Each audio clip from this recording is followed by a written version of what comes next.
Hello everybody, Mike Welch coming to you with a different perspective of Churchill Downs, filming this from the backstretch today, and it is opening night of the Churchill Downs 2025 spring meet, and as well, we're now 1 week out from the Kentucky Derby, and this is the Daily Racing Form Kentucky Derby Workout Report, brought to you by Spendthrift Farm, the home of six-time general leading sire Into Mischief, who will have two starters in this year's Derby, Citizen Bull and Sovereignty. They were going to have a third. Unfortunately, the bad news that came down at the end of training today, Tapan Street, after another pretty solid work this morning, turned out he suffered an injury at some point during the work, and he will no longer he will not be in this year's Kentucky Derby field. Just feel terrible for the connections, for trainer Brad Cox. Horse had been doing so well and spent the winter in Florida too, the Florida Derby winner.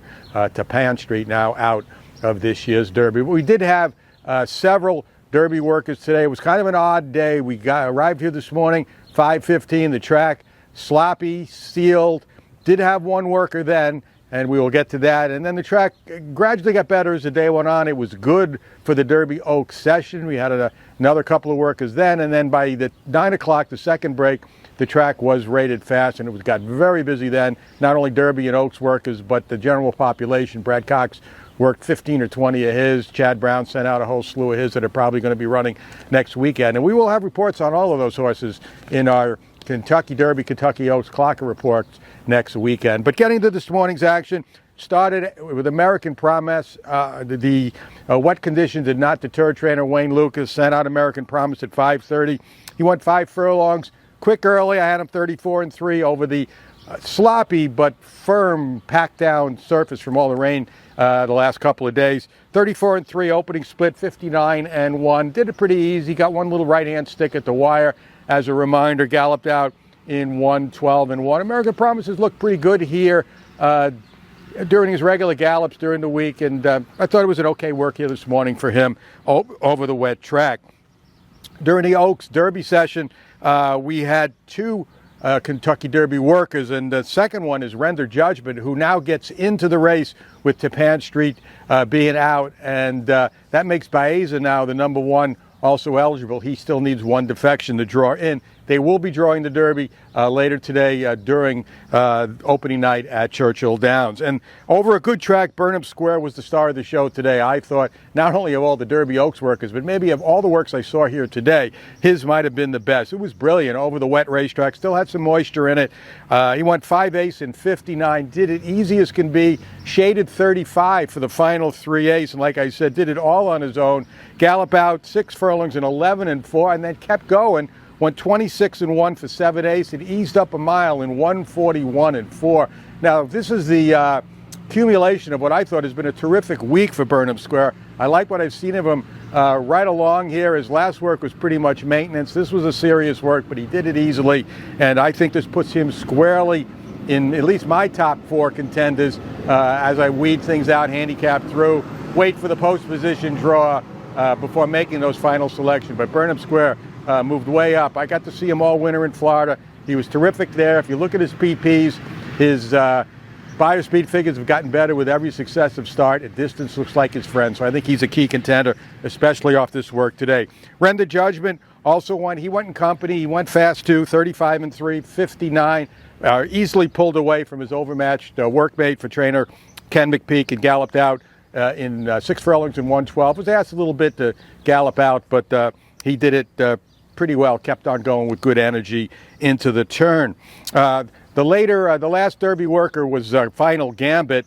Actually, Tapan Street had worked before him, but Final Gambit finished up the Derby workers today, and I like what I saw from him. Now, look, this horse has been a synthetic specialist, but he seems to have taken to the main track, at least here, very well since I've been here watching his works. Today was a very good one. He went off a slow, 37-2, finished in 23-2, 5/8 in 1:04, with a huge gallop out. He had terrific energy into and around the turn, 6 furlongs in 14-1, 7/8 in 127-3. So he's going to be carrying the hopes of the Brad Cox barn now moving forward to Derby Day.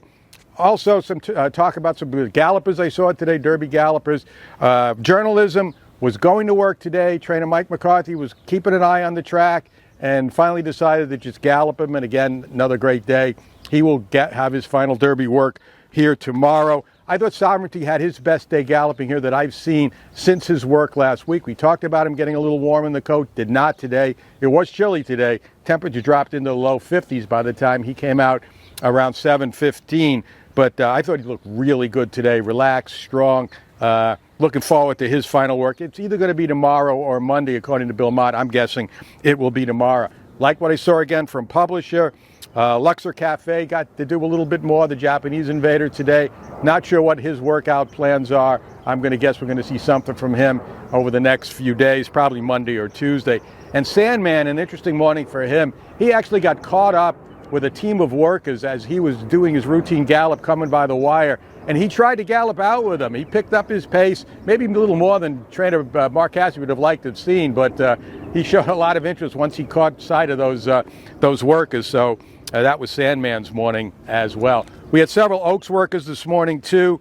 Anna's Promise went in company for trainer Carlos David with a John Ortiz worker and was much the best. 35-3 a minute flat, galloped out about 5 in front. Tenma for Bob Baffert in maintenance mode today. Broke off at the 3/8 pole, 1.5 mile, 36-1, 48-1. Galloped out in 101-1. Looked good doing it.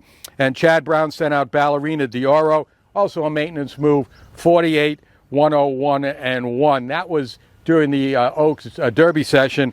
And then later, Ballerina D'Oro went later at 9 o'clock, as did Fondly for trainer Graham Motion. She's 2 for 2. She's coming into the Oaks relatively inexperienced. Today, I thought it was a maintenance move, even though she won 5 furlongs. She had Irad Ortiz aboard, 37-1, 102-1, totally in hand. Coming to the wire, galloped out 3/4 in 1:15. So that's a little synopsis of what happened today. Again, the bad news for Tappan Street. The weather was a factor. Tomorrow, things should be clearing up. The track should be fast. And we have several very relevant work scheduled tomorrow, starting with journalism. I'm going to guess Sovereignty is going to go. Publisher and Tistastic, probably just going to have those easy 4 furlong slow maintenance breezes for trainers Steve Asmussen and Rodriguez, also on the schedule for tomorrow. So still lots to cover here. Keep it right here, DRF.com, for the best coverage of Kentucky Derby, Kentucky Oaks 2025.